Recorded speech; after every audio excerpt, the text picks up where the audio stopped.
Hello, welcome back to the kitchen. Today we're going to be making one of my favorite recipes, which is chocolate pumpkin bread. And it started out actually as pumpkin harvest bread with spices and raisins. But back when I first started making this recipe, I thought that chocolate would be even better than raisins. So this is actually a spicy chocolate pumpkin bread. Alright, here's our ingredients.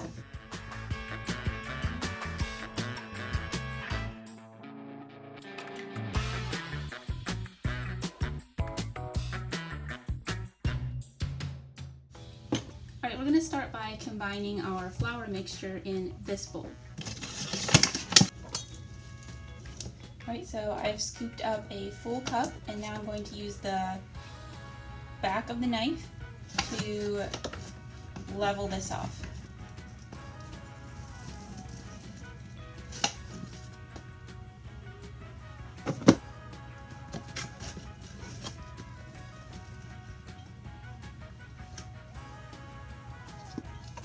Alright, now because when I scoop the cup down into the flour like that, it is causing the flour to pack a little bit into the cup, and we don't ever want our flour to be packed because that's going to make the final product too heavy. Flour should always be light, so to make up for that I take out a big pinch and put it back. And another reason I do that is because I'm using whole wheat flour, and whole wheat flour is naturally more dense than the white flour. It's a lot better for you, but when you're baking, sometimes people have trouble because this whole wheat flour, is more dense. So sometimes people have trouble with their baked goods turning out a bit too heavy. I've never really had that problem, but I always take out a big pinch just to make sure. And I also whisk it up with a whisk, like what you use to beat eggs. After I put all the ingredients in here that are going to go with the flour, I'll whisk it up to help put some more air into it. Also, you might notice this one says white whole wheat. If you're not familiar with that, it is still whole wheat flour. It's 100% whole wheat, but something about the way they process it, I don't really understand it. It makes it a bit more light and not as dense as your typical whole wheat flour. So this white whole wheat flour is better for baking. And this just gives the bread this nice kind of grainy texture. I mean, it's not overwhelming. It's just enough, I think, to make it extra nice.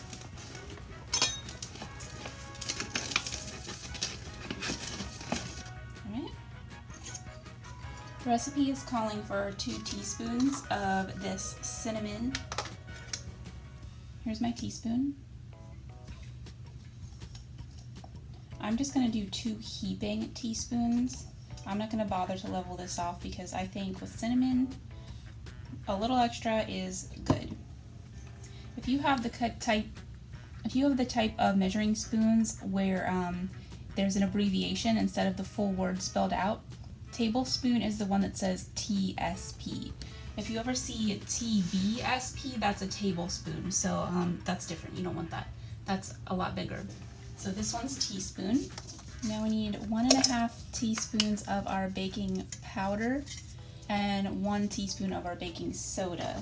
So baking powder and baking soda are ingredients that cause baked goods to rise.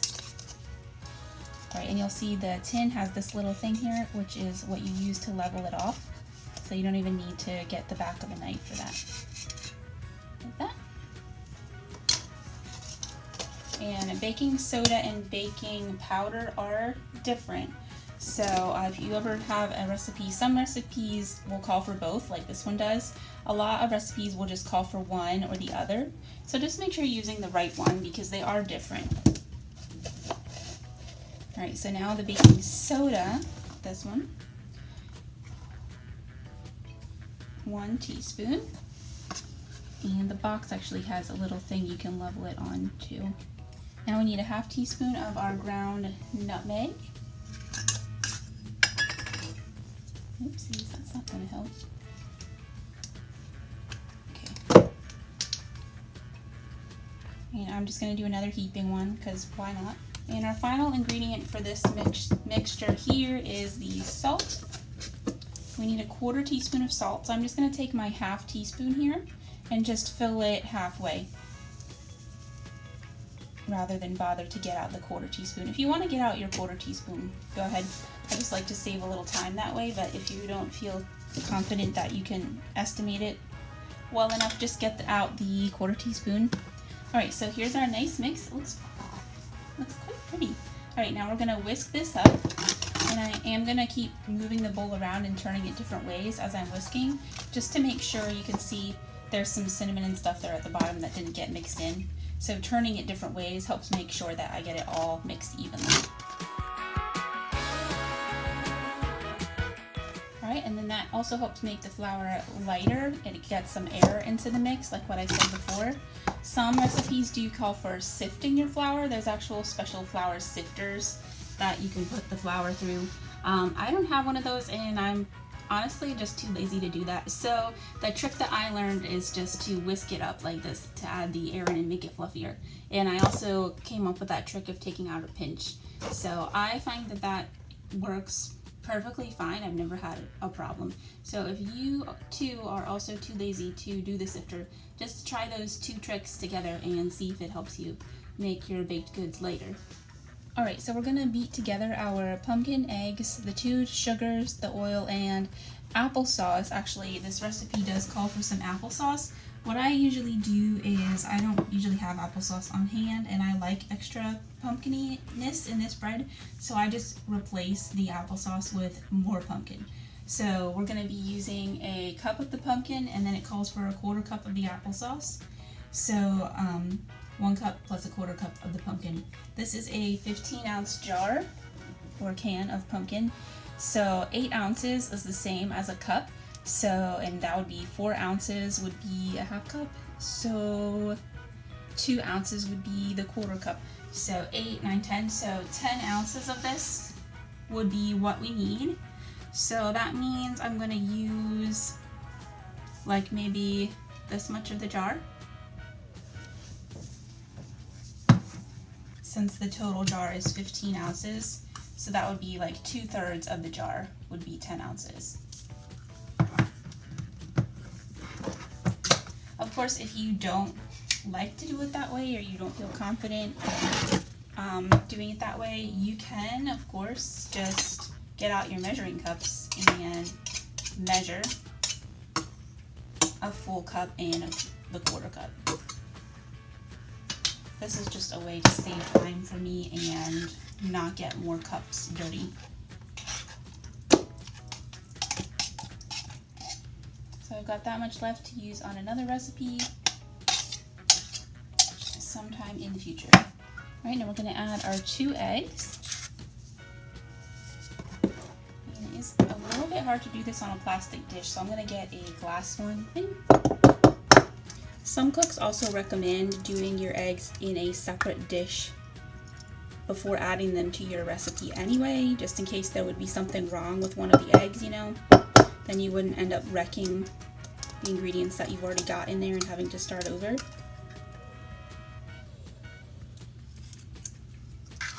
That was really more relevant advice, you know, like back in the day, but nowadays there's all these inspections that the eggs have to go through, and so on and so forth. So usually you're hardly ever going to get a bad egg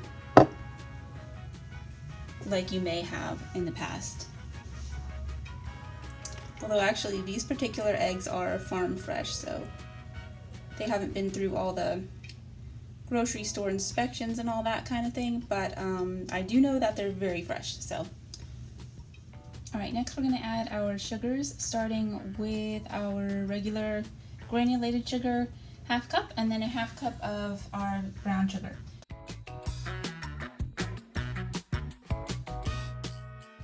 So with sugar, with white sugar, you're not packing it like you do with brown sugar.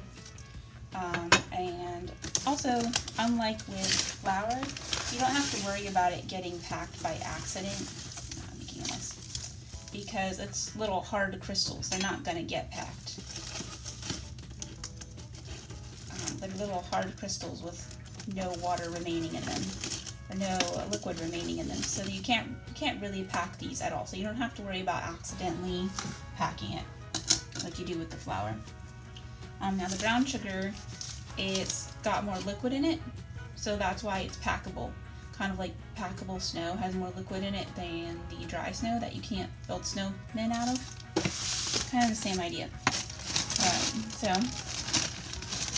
show you, I've got a nice big cup here. So now with my cup still in the bag, if I can get it back in, I'm going to press down on what I have in the cup with my hand, because I'm going to pack it down is the goal.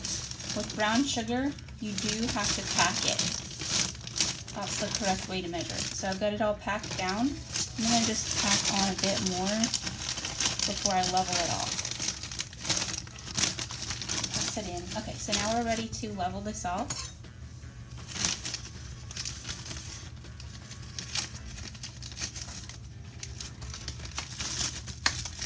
Which is a bit difficult because it's still got all these clumps in it. But let's do our best. Alright, and now that's my favorite part because it looks like a little sandcastle. Alright, and finally the oil is our last thing that we're adding. So this oil, we're going to use a 1/4 cup, and I'm missing the lid because a long time ago in a cooking program, someone that was helping me clean up accidentally threw away the lid. So, alright, and here's our result. Usually it looks kind of pretty. I just like the way all the colors look together. Okay, so now we need to beat this. Right, now the recipe does call for using an electric mixer, but of course you can just use our whisk. Maybe a bit difficult with these clumps of brown sugar here. I'm just going to take the back of a spoon and use it to try to break up some of these stubborn sugar clumps.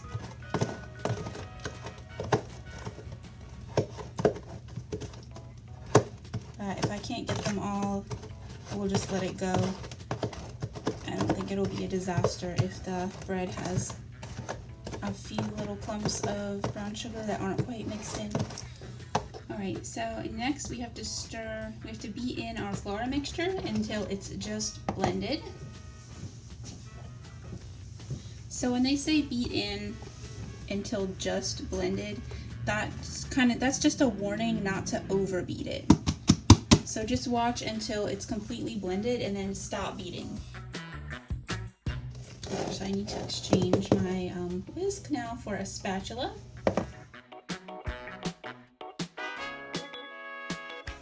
Okay, so you can see I'm scraping my spatula around the outer edges of the bowl to make sure I'm not missing anything.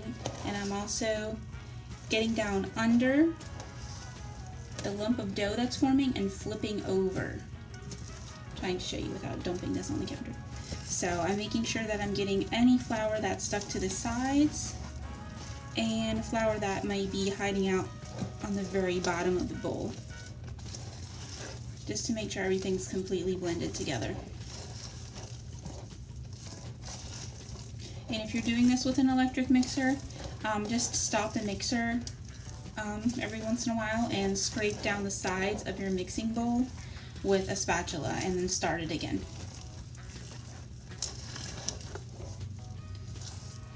Or you can also do it while it's mixing, while it's still going. But if you're a beginner, I wouldn't recommend doing that because you might accidentally get the spatula stuck in the beaters while they're moving. Okay, so this is completely blended, so I'm going to stop. And now it's time to add our chocolate. And, oh, in fact, we should preheat our oven now so it'll be ready. So we're going to preheat our oven to 325. I'm not sure if this is going to show up on the screen with this little display here, but I'm going to hit bake. And it's on 350 automatically, so I'm turning it down to 325, and then I'm hit start. Now, your oven might work differently, but that's just how this one works. Okay, so I have some chocolate bars here that I bought just for this recipe. And then I also have some other ones from before that I'm trying to use up. So I'm going to be breaking this down into pieces.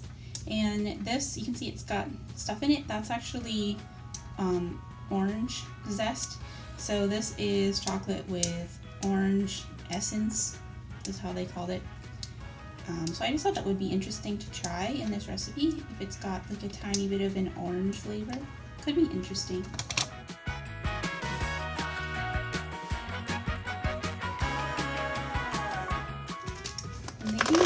I'm thinking this might be enough, so I may not even add that other bar that I was going to use up. It's not opened, so it'll be fine to save. Yeah, this will be plenty of chocolate for one batch of bread. Right. So now we need to grease and flour our pan that we're going to be putting this in. Right, so this recipe actually calls for a 9x5 loaf pan, you know, like a bread loaf shaped pan. I don't have one of those, so I'm going to actually be dividing the dough between these two square pans instead. And I have done this recipe at home before in a an oval, approximately 9x13 pan, and that works out fine too. So I do know it works fine in some other types of pans besides 9x5 loaf pans. So I'm just greasing this with a little bit of olive oil. You can choose to spray it with cooking spray if you want to, like if you like to use that spray, or you can rub some butter around in there. Either way. Okay, and then it says greased and floured. So what that means is that after we grease it, we're going to sprinkle some flour on top of the oil, just a little bit. And if you find that difficult or annoying or whatever, you can actually get sprays that are supposed to combine. It's supposed to be a replacement for greasing and flouring, so it'll do both for you in one spray. I just like to do it this way because then at least I know exactly what is in it and what I'm putting in this. Sometimes with those sprays I don't really know what some of the ingredients mean exactly, and I don't really like that.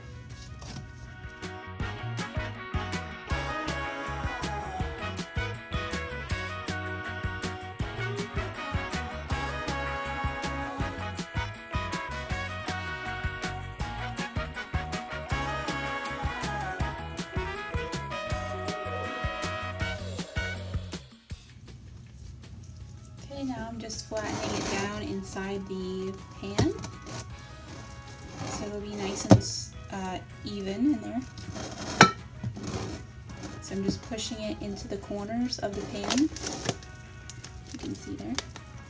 So it just fills the pan evenly.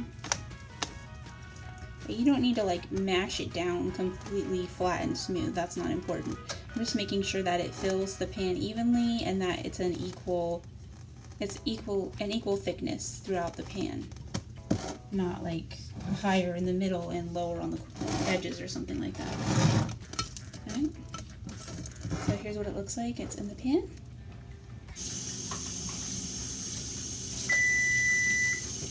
Alright, so you can see I put them in. They're approximately in the middle or slightly higher than middle because I don't want them to get burned on the bottom. And the recipe does call for leaving them in here for an hour and 15 minutes.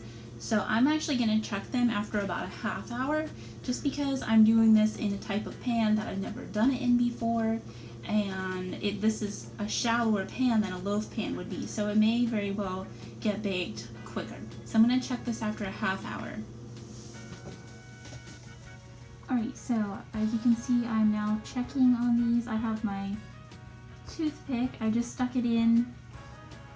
You can see there's a little bit of chocolate on it, but it doesn't really look like there's any unbaked batter on it. So that's what we're looking for. So when you put the toothpick in the middle and then pull it out, if it looks clean, then that means it's done. And by clean, it just means no unbaked batter. So obviously it's not literally clean because it's got chocolate on it, but you can only expect that when you're baking with chocolate. The chocolate's going to be gooey no matter what. So I can see, sorry, I tried to hold this closer. some little crumbs, but they look like they're baked crumbs, if you can see the difference there. It's not goopy looking batter like it was before we baked it.